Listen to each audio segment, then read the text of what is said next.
ক্ষমতায় এসেই জন্মসূত্রে যুক্তরাষ্ট্রের নাগরিকত্ব পাবার অধিকার বাতিল করছেন মার্কিন প্রেসিডেন্ট ডোনাল্ড ট্রাম্প। ২০ জানুয়ারি প্রেসিডেন্ট হিসেবে শপথ নেবার কয়েক ঘণ্টা পরই এই সম্পর্কিত একটি নির্বাহী আদেশে স্বাক্ষর করেন। মার্কিন সংবাদ মাধ্যম ওয়াশিংটন পোস্টের একটি প্রতিবেদনে বলা হয়েছে, এখন থেকে অবৈধভাবে বা শিক্ষা পর্যটন সহ সাময়িক ভিসায় যুক্তরাষ্ট্রে এসে সন্তান জন্ম দিলে সেই শিশু মার্কিন নাগরিকত্ব পাবে না।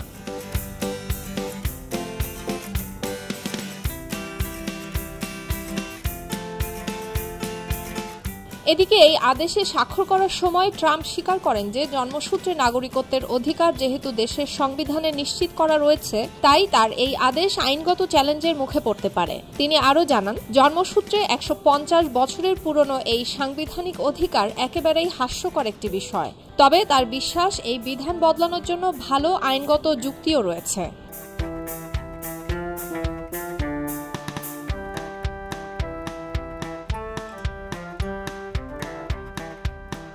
এরই প্রেক্ষিতে শিক্ষা বা পর্যটন ভিসার মতো সাময়িক ভিসায় যুক্তরাষ্ট্রে এসে যদি কেউ সন্তান জন্ম দেন, তবে সেই শিশু মার্কিন নাগরিকত্ব পাবেন না। তবে যদি শিশুর পিতামাতা যুক্তরাষ্ট্রের নাগরিক হন, তবে সেই শিশু জন্মের পরে মার্কিন নাগরিক হিসেবে স্বীকৃতি পাবে।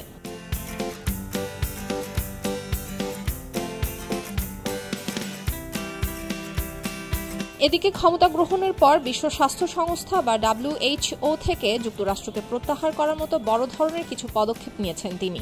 এছাড়াও জো বাইডেনের শাসনামলের ৭৮টি নির্বাহী আদেশ বাতিল করেছেন। এর আগে যুক্তরাষ্ট্রের ৪৭তম প্রেসিডেন্ট হিসেবে শপথ নেন ডোনাল্ড ট্রাম্প। তাকে শপথ পড়ান মার্কিন সুপ্রিম কোর্টের প্রধান বিচারপতি জন রবার্টস। এর মাধ্যমে এক মেয়াদ বিরতিতে দ্বিতীয়বারের মতো আমেরিকার প্রেসিডেন্ট হলেন ট্রাম্প। সোমবার ক্যাপিটাল হিলের রোটান্ডা কক্ষে আয়োজিত শপথ অনুষ্ঠানের মঞ্চে ট্রাম্পের সঙ্গে ছিলেন ভাইস প্রেসিডেন্ট জেডি ভ্যান্স।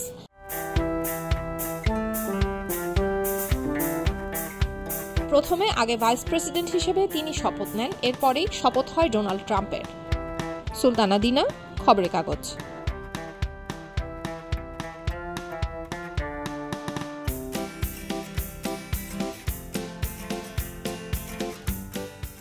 সবাই যখন জোয়ারে গা ভাসায়, কেউ কেউ ঘুরে দাঁড়ায়।